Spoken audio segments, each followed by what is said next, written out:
Okay mga kahagod, L80 15 Epson, naka-pigment.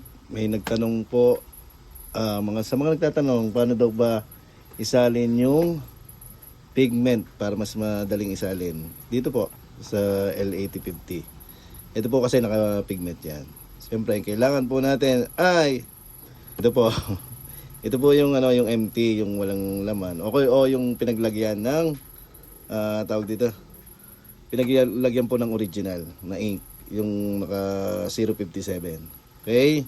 Pakita ko sa inyo at isasalin po natin. Okay, ito po yun. Buksan po natin yan. Bubuksan lang po natin. Tapos, saka po natin bubuksan ito. Twist po natin. Medyo mahirap sa una pero pagka nabuksan na po yan, okay na po yan. Yan. Sa una lang po mahirap pero pagka tuloy-tuloy na po yan. Kasi meron po yan lock ito. Okay?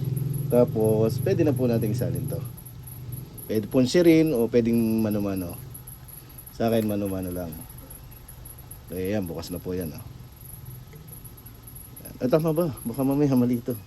Ano to? Sayan? O, tama. Sayan. Baka mamaya nagkamali. Okay.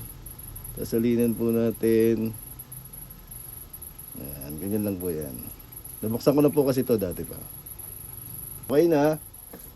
Yan, may sali na po yan. Balik na po. Yan. Yan, pwede na po natin salin ngayon. Okay? Ganun lang po kasimple ang pagsasalin. Para hindi na po tayo mahirapan. Pwede po makabili sa Shopee ng mga empty na ganito. At kung meron po kayong existing, pwede rin po. Ano po yan? Yung resebo po ng pencil.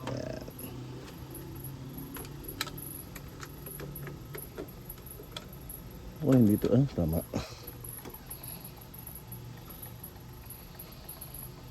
Okay.